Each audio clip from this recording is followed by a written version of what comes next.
#FireFree43.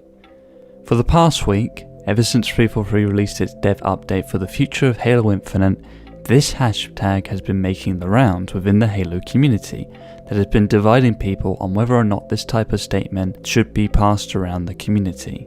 I will state this right now.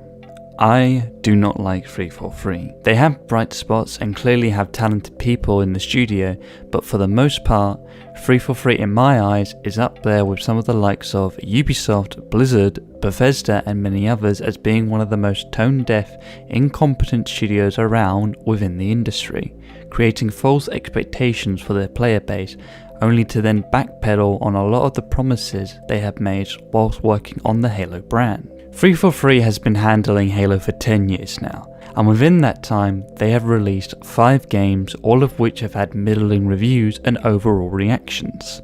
Jump to today and now we have Halo Infinite, a game that has been marketed to be a soft reboot of the series in order to go back to the series' overall route. That statement was only partially true.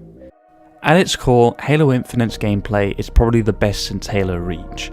The mechanics for mobility and shooting are an absolute blast to take advantage of. The biggest problem, however, arises when 343 failed to deliver on its live service aspect, with multiple delays or even cancellation of core features that have been with this series since 2001. As of now, Infinite is in its second live service season with no Forge, no network co-op, no mission replay and no match XP, added on by the drip feeding of content and artificially delaying content that has already been confirmed to be completely functional. The community is tired by how 343 has been treating this franchise that put Xbox on the map, and the recent dev update posted a week ago opened Pandora's box. We have had to make the difficult decision not to ship campaign split screen co-op. We're a very competitive game. That's our DNA. That's who we are. These two statements sent the entire community into a frenzy.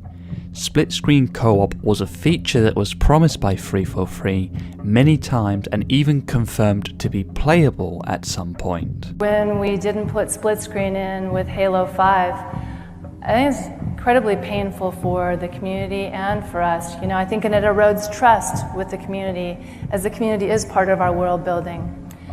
A lot of learnings from that, and I would say for any FPS going out forward, we will always have split screen in going forward.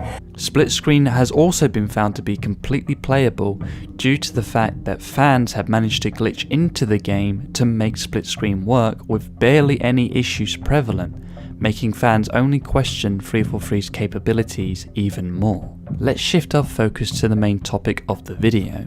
Should 343 be allowed to continue Halo? In my opinion, yes. Not in the way that you think.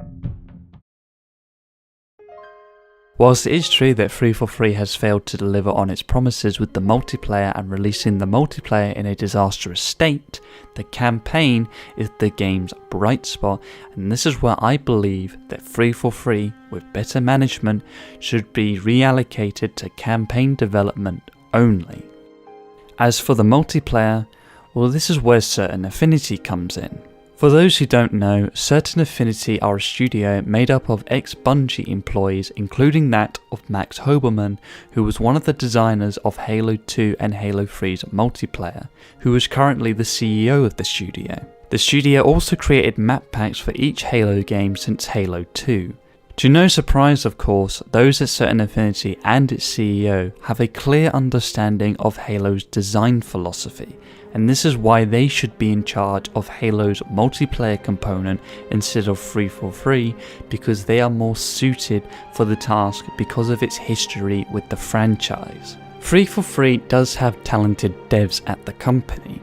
The problem has always been its management from the studio heads, and particularly because of Microsoft's shitty contract policies. Infinite's campaign proved to me that they can make a really good campaign, and that is why I would prefer if they focus more on that rather than developing the multiplayer alongside campaign or be outright fired. With Joseph Statham at the helm of creative director of 343, there is a large possibility that the campaign devs have a better understanding of applying Halo's gameplay and storytelling with him on board, as he helped create the very stories within this franchise that we have loved for so long. In closing, I want to leave this video with this. Halo wasn't just important because it had an amazing story with likeable characters. It wasn't important or loved because it had an addicting multiplayer, music, art style or lore. It was important because it was a social experience. Halo, through its design philosophy, brought people together, creating friendships, relationships and memories that will last a lifetime. This is what Halo will always be to me, and that is why I will never stop playing the games that brought us so many happy memories for when we were all growing up. Halo is an IP that deserves its legacy to be respected. It changed the industry and made Xbox into the brand that it is today.